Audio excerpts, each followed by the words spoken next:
Hello dear viewers, আমি মির্জা আপনাদের সাথে হাজির হয়েছি নতুন একটা প্রবলেম নিয়ে।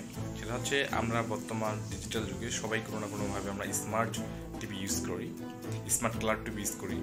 বাট আমাদের অনেক সময় বাচ্চারা বা আমরা ভুলবশত এমন কিছু ফ্যাক্টরি রিসেট করে ফেলি যার ফলে টিভি কিন্তু নেগেটিভ হয়ে যায়, অথবা আপনার টিভি হচ্ছে মিরর হয়ে যায়।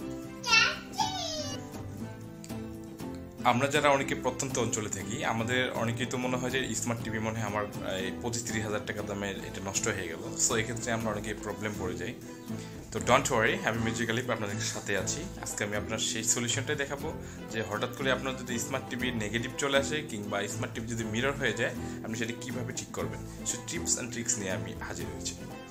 তো ডিয়ার ভিউয়ার্স, আপনারা খেয়াল করুন যে আমি আমার স্মার্ট টিভিটা অন করলাম।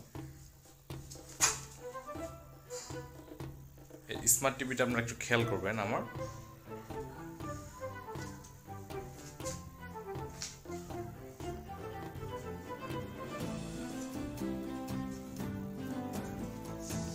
স্মার্ট টিভির কালারটা দেখবেন একটু। আমি টিভিকে ইন্ডিকেট করে দিচ্ছি, দেখুন এই যে দেখছেন উইজডম এবং উইজডম শেয়ার স্মার্ট ক্লাউড যে লেখাটা থাকে সেটা কিন্তু পুরো নেগেটিভ ছিল। আপনি খেয়াল করুন যে আমার টিভির যে সাউন্ড কোয়ালিটি সবই ঠিক আছে, জাস্ট আপনার প্রবলেমটা হলো টিভিটার শুধু কালারটা।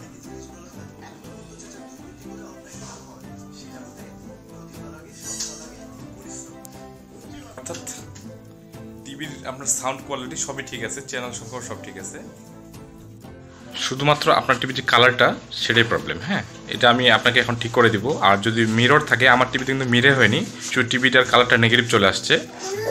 সো আপনাদের যদি মিরর হয়, আপনার সেই মিররটা কীভাবে ঠিক করবেন সেটাও আমি আপনাদেরকে দেখাচ্ছি। তারপর আমার সাথে থাকুন। আর আমার চ্যানেলটা এখনও যেন সাবস্ক্রাইব করে নিই, অবশ্যই সাবস্ক্রাইব করে লাইক কমেন্ট শেয়ার করবেন, এবং পাশাপাশি ভিডিওটা দেখে যদি কেউ উপকৃত হন অবশ্যই শেয়ার করবেন। আর বেল আইকনে অবশ্যই ক্লিক করে অল করে দেবেন, তাহলে আমার নেক্সট ভিডিওগুলো সরাসরি আপনার কাছে নোটিফিকেশন আকারে চলে যাবে। তো কথা না বলে চলুন। তো ডিয়ার ভিউয়ার্স, এই জন্য আমরা করি কি, আমাদের যে হোম মেনু আছে, আমরা কিন্তু হোম মেনুতে ক্লিক করি। ক্লিক করার পর এখানে আমাদের যে ফোনের অর্থাৎ আমাদের স্মার্ট ডিভাইসের যে মূল সেটিংগুলো আছে সেগুলো কিন্তু চলে আসছে। হ্যাঁ, সেগুলো কিন্তু আমার চলে আসছে। এই যে আমার সেটিং বা বিভিন্ন অ্যাপ যে অ্যাড করি সেগুলো আসছে, বা বক্সগুলো আমার, বা HDMI AV আপনার যে টিভি চ্যানেল কথা সেটিং দেবেন সব চলে আসছে। বাট আমার টিভিটা এমনভাবে আছে যে একটা নষ্ট টিভি। তো আপনি যদি সেটিংয়ে যান, সেটিংয়ে গেলে কিন্তু এর সেটিংটা আপনি পাবেন না, অর্থাৎ রিকভারি করার মতো সেটিং আপনি কোথাও পাবেন না। তা আপনাদেরকে আমি একটু দেখাই। অ্যাপ ম্যানেজার, আমি সেটিংয়ে গেলাম। হ্যাঁ, সেটিংয়ে গিয়ে আপনি যদি দেখেন যে জেনারেলি ক্লিক করেন, করে language setting, input method, system integrate, এটা সিস্টেম রিকভারি, এখানে একটা অপশন আছে। এখানে যদি আপনার this will erase all data from your smart TV internal storage, আপনি যদি এখানে রিকভারিতে ক্লিক করেন তাহলেই কিন্তু এই প্রবলেমটা আপনার দেখা দিবে। আমার যেহেতু মনে করেন যে প্রবলেমটা একবার হয়ে গেছে, সো আমি সেটা ব্যাক করলাম। কিন্তু আপনারা যদি ভুল করে কেউ এই জায়গায় ক্লিক করেন বা হঠাৎ করে ওয়াইফাই বা ব্রডব্যান্ডে যদি আপনার টিভিতে কানেকশন দেন, তাহলেও কিন্তু অনেক সময় এই প্রবলেমটা আসতে পারে। সো ডোন্ট ওয়ারি, এটা খুব একটা ইজি সিম্পল ব্যাপার। আর আরেকটা বিষয় বলবো, আপনার যদি এরকম স্মার্ট টিভিতে আপনার নেগেটিভ পিকচার আসে, অথবা টেলিভিশনের চ্যানেলগুলো মিরর উল্টা পাশে দেখায়, সো এক্ষেত্রে আপনার কোনো প্রকার টেনশন করার দরকার নেই, আপনি ঘরে বসে সেটা ঠিক করতে পারবেন। আর গুরুত্বপূর্ণ যেটা বলছিলাম যে আপনি সেটিংয়ে গেলে কোথাও কিন্তু এর সমাধান পাবেন না, অর্থাৎ আপনার যে স্মার্ট টিভির যে সেটিং অপশনগুলো আছে সেখানে আপনি কিন্তু কোথাও এর সমাধান খুঁজে পাবেন না। জাস্ট এর জন্য আপনাকে রিমোটে কিছু ব্যতিক্রম টাইপ করতে হবে। তো সো চলুন, আমি সেই জিনিসটা আপনাকে শেখা দিচ্ছি।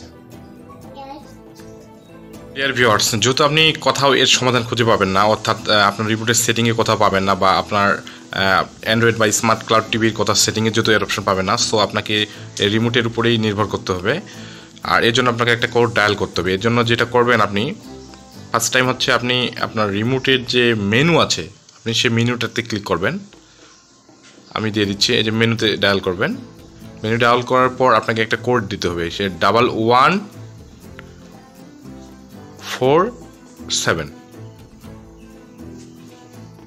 একটু লক্ষ্য করুন ডিয়ার ভিউয়ার্স, এখানে কিন্তু আমার সেটিংগুলো অলরেডি চলে আসছে। হ্যাঁ, আমার সেটিংগুলো কিন্তু অলরেডি এখানে চলে আসছে, আপনারা দেখতে পাচ্ছেন। যদিও লেখাগুলো খুব ভালো স্পষ্ট দেখা যাচ্ছে না, কিন্তু এটা স্বাভাবিক, দেখা না যাওয়াটাই। দেখুন আমার লেখাটা কিন্তু খুব স্পষ্ট দেখা যাচ্ছে না, কেননা যেহেতু আমার টিভিটার হচ্ছে নেগেটিভ হয়ে গেছে। সো আপনাকে যেটা করতে হবে, আরেকটা গুরুত্বপূর্ণ বিষয় হচ্ছে কি, এই যে সেটিংস অপশনগুলো চলে আসছে অনেকগুলো, আপনারা কিন্তু ভুল করে কোনোটা আপনারা হচ্ছে টাইপ করবেন না। অর্থাৎ যদি আপনারা ভুল করে আমি যে নির্দেশনা দিব তার বাইরে যদি কোনো সেটিং আপনি ক্লিক করতে যান, এক্ষেত্রে আপনার টিভিটা পুরোপুরি হয়তো বা নষ্ট হয়ে যেতে পারে, বা আপনাকে পরবর্তী হয়তো বা কোম্পানির কাছে নিয়ে যেতে হতে পারে। তো আপনি ফ্যাক্টরি মেনুর যে অন্যান্য অপশনগুলো আছে আপনার কখনোই সেগুলোতে হাত দিবেন না। জাস্ট আমি যে অপশনটা আপনাদেরকে খেয়াল করব বা বলে দিব, শুধুমাত্র আপনারা সেটাই করবেন। হ্যাঁ, বিষয়টা খুবই গুরুত্বপূর্ণ। সো ডিয়ার ভিউয়ার্স, আমাদের কাঙ্ক্ষিত নেগেটিভ আপনার যে স্মার্ট টিভির যে নেগেটিভ প্রবলেমটা, বা হচ্ছে আপনার স্মার্ট টিভির যে আপনার মিরর অপশনটা, এটা চলে যাওয়ার জন্য আপনাকে শুধুমাত্র সেটিংয়ের হচ্ছে আপনাকে যেতে হবে যে প্যানেল সেটিং। আমরা প্যানেল সেটিং পেয়ে গেছি। আপনি কিন্তু ভুল করে প্যানেল সেটিংয়ের বাইরে অন্য কোনো অপশনে যাবেন না, তা না হলে হয়তো আপনার মস্ত বড় প্রবলেমে পড়ে যেতে পারেন।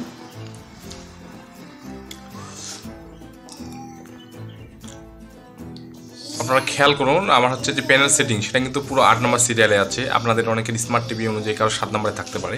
আপনারা খেয়াল করেন যে 1 2 3 4 5 6 7 8 8 নম্বরে হলো আমার হচ্ছে প্যানেল সেটিং আছে। আপনাদের তো 7 নম্বরও থাকতে পারে, এটা আসলে স্মার্ট টিভি অনুযায়ী একটা স্মার্ট টিভিতে এক ভার্সন। সো আপনি প্যানেল সেটিংয়ে গিয়ে ক্লিক করবেন।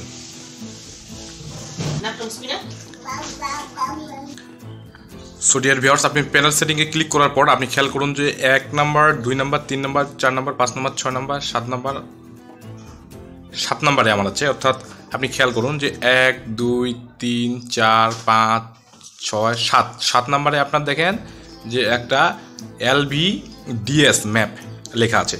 আপনাকে আমি জুম করে দেখাচ্ছি যে আমার এখানে খেয়াল করুন যে LVDS 7 নাম্বার অপশনে আছে। আমার 1 2 3 কাউন্ট করে দেখাচ্ছে 1 2 3 4 5 6 7 8 নাম্বার অপশনে আপনি দেখেন LVDS ম্যাপ আমার এখানে দেওয়া আছে। তো আমি যেটা করব, এই LVDS ম্যাপে আপনি জাস্ট সাইডে ক্লিক করে দেবেন। ওইখানে জেসিকা ছিল, এই যে দেখেন জেসিস বা জেসিকা বা একজনের একটা ব্র্যান্ড লেখা থাকতে পারে। তো আপনি জেসিকা আছে, আপনি জাস্ট আপনার যে লেফট এবং রাইট মূল মেনুর যে আছে আপনি জাস্ট ক্লিক করে দেবেন। দিলেই ওয়াও, দেখেন দ্যাটস অ্যামেজিং, আমার টেলিভিশন কিন্তু অলরেডি কালার চলে আসছে। সো ডিয়ার ভিউয়ার্স, এখানে অনেকগুলো অপশন ছিল। আপনারা খেয়াল করুন যে আপনার যে ব্যাকলাইট, PWM ফ্রিকোয়েন্স বা backlight value, DCR on of, অনেকগুলো DCR অনেকগুলো আছে, স্ট্যাম্প টাইম। আমি শুধু যেটা করছি, আমার যে মানে নেগেটিভেশন আসছিল চ্যানেলটা বা টিভিটা আপনি পুরো নেগেটিভ দেখছিলেন, সেখানে আপনি LVDS ম্যাপ যে আছে সেখানে আমি ভেস্তা করেছি। এর আগে জেসিকা ছিল, ভেস্তা করে দিলাম, ওকে। এছাড়া আপনারা অন্যান্য কিছু করবেন না। আর আপনাদের যেটা একটা গুরুত্বপূর্ণ বিষয় বলছিলাম যে মিরর অপশন, আপনারা এখানে যখন LVDS মিরর মুড, আপনাকে যেটা বলছিলাম, এই যে মিরর মুডটা আপনার এখানে অফ আছে। অর্থাৎ আমার টিভিটা কিন্তু মিরর ছিল না। যদি আপনার চ্যানেলগুলো কোনো কারণে দেখেন যে মিরর অর্থাৎ উপরের দিকে উঠে গেছে, ডিসপ্লেটা বা সাইডে ঘুরে গেছে, এক্ষেত্রে কিন্তু আপনি মিরর এখানে অফ আছে, আপনি অন করে দিতে পারেন। বা আপনাদেরকে একটু দেখাই যে দেখেন, আমি যদি অন করে দিই মিরর, তাহলে কিন্তু এটা অন্যরকম হয়তো চেঞ্জ হয়ে যেতে পারে। সো আমি দিব না, কেননা প্রবলেম না করাই ভালো। তো ডিয়ার ভিউয়ার্স, আমার এই ভিডিওটা জানি না আপনার কতটুকু উপকার হয়েছে। আমি যদি এটুকুই বলবো যে আপনার LVDS ম্যাপ যে অপশন আছে সেখানে আপনারা ভেসা করে দিবেন, আর আপনার মিরর মুড হলে LVDS মিরর মুডটা অফ করে দেবেন, অন থাকলে অফ করে দেবেন, তাহলে আপনার স্মার্ট টিভি ফুলের মতো স্মার্ট হয়ে যাবে। দেখুন আমার স্যামসাংয়ের যে LED স্যামসাংয়ের যে আমার TV smart cloud TV, so এখন দেখুন কি গর্জিয়াস একটা কালার আসছে, কি সুন্দর দেখতে ভালো লাগছে। সো ডিয়ার ভিউয়ার্স, আপনার যদি এই ধরনের একটা প্রবলেম হয়ে থাকে বাসায়, আপনার ভুল করে টিভিটা ফেলে বা মেকারকে দিবেন না। হঠাৎ করে মেকানিক্যালকে দিলে তারা হয়তো বা এই শর্টকাট একটা যে পলিসি আছে, যা রিমোটে আপনি বাসায় বসে 1 মিনিটে ঠিক করতে পারবেন, এর জন্য হয়তো বা আপনার বাড়তি কোনো চাহিদাপত্র দিতে পারে, টাকা পয়সা নিতে পারে, বা আপনার কোনো একটা পার্টস চেঞ্জ করার কথা বলে মোটা অঙ্কের টাকা হাতিয়ে নিতে পারে। এই ভুলগুলো করবেন না। এখন ইউটিউবে আপনারা চাইলে যে কোনো সমস্যার সমাধান পেতে পারেন। আর আমার ইউটিউব চ্যানেলটা যারা এখন সাবস্ক্রাইব করেন অবশ্যই করবেন। এভাবে নতুন নতুন আপনি টিপস পেতে ঘরোয়া পদ্ধতি, অর্থাৎ আপনি নিজেই স্মার্ট একজন টেকনোলজিস্ট হয়ে যাবেন। সো আমি যারা সাবস্ক্রাইব করবে অবশ্যই বেল আইকনে ক্লিক করে রাখবেন। পরবর্তী আমার ভিডিওগুলো আপনাদের কাছে চলে যাবে। ধন্যবাদ সবাইকে। আসসালামু আলাইকুম।